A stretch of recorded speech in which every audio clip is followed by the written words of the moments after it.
헌법과 법률에 따라서 이 국민의 어떤 기본적 권리와 자유를 보호하는 정말 마지막 보루라고 칭해지는 법원에서 현행 근로기준법을 무시하고 이걸 정말 위법적 행위를 했다라는 소식이 전해졌어요. 이번에 지금 전국 각지 법원에서 법원 공무원들한테 공지가 나갔다라는 거예요. 근데 그게 다름 아니라 이달부터 초과 근무 수당을 지급하지 않겠다, 이런 통보였다라는 겁니다. 그것도 예산 부족이 이유라는 것 말고는 구체적인 설명도 없었다라는 것이고요. 그러니까 법원 공무원들 지금 내부 반발이 지금 상당한 상황이라는 겁니다. 그럴 수밖에 없죠. 이게 뭐 청천벽력 같은 이야기예요. 법원에서 위법행위를 하겠다라는데 공무원들 입장에서는 기가 찰 일이죠. 그걸 외부에서 봤을 때 우리 일반인들의 입장에서도 기가 차는 일인데 당사자들의 입장은 또 어떻겠습니까? 그러니까 법원 공무원들 같은 경우도 지금 얘기하는 게 뭐냐면, 지금까지 법원에서 공무를 수행하는 과정에서 퇴근 시간에 임박해서 문서를 가져다 주는 경우도 허다하다 보니까 이거 업무 시간에 딱 맞춰서 끝내는 것, 이거 불가능한 상황이 자주 발생을 해왔다라고 이야기를 해요. 그러니까 초과 근무가 이 법원 공무원의 어떤 근무 성격상 잦을 수밖에 없는데, 이런 식의 법원에서 초과 근무 수당을 줄 수 없다는 것은 황당하다. 근데 그런 것을 다 떠나서 믿었던 다름 아닌 법원에서 법을 지키지 않겠다고 하니까 공무원들 입장에서는 어안이 벙벙한 거죠. 당황스러울 수밖에 없죠, 공무원들 입장에서는. 이게 얼마나 심각하냐면 지금 저연차 공무원들도 나 이거 진짜 더 이상 못 다니겠다, 사표를 쓸지까지도 지금 진지하게 고민을 하고 있는 상황들, 거기에 논란이 불이 붙은 상황이라고 하는 거죠.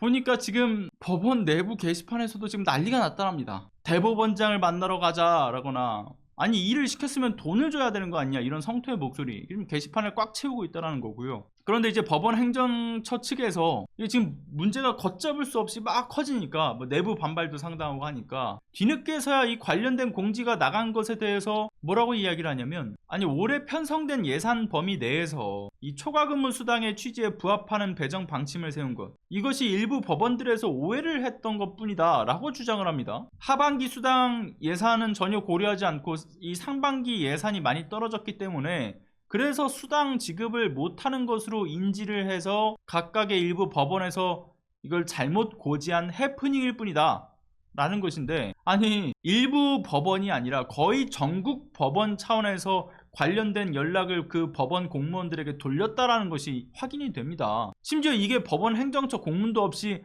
그저 이게 예산이 전년 대비 떨어진 것을 보고서 각급 법원에서 그냥 자체 판단으로 이거 이 비용으로는 초과 수당을 못 주겠네 라고 판단을 하고 위법적 행위를 강행을 한다라고요? 아니 그것도 한두 군데에서만 판단한 게 아니라 마치 다 같이 이렇게 일심동체로, 그게 말이나 되는 소리입니까? 뭐 사법부가 독자적 예산 편성권을 가지고 있지 않는 상황에서 결국 윤석열 정부 차원에서 이 건전재정 기조를 이유로 일단 법원 공무원들 밥그릇부터 뺏어와 초과 근무 수당을 덜어내, 뭐 이런 얘기라도 하달된 것은 아닙니까? 뭐가 되었든 간에 결과적으로는 황당하기 그지없죠.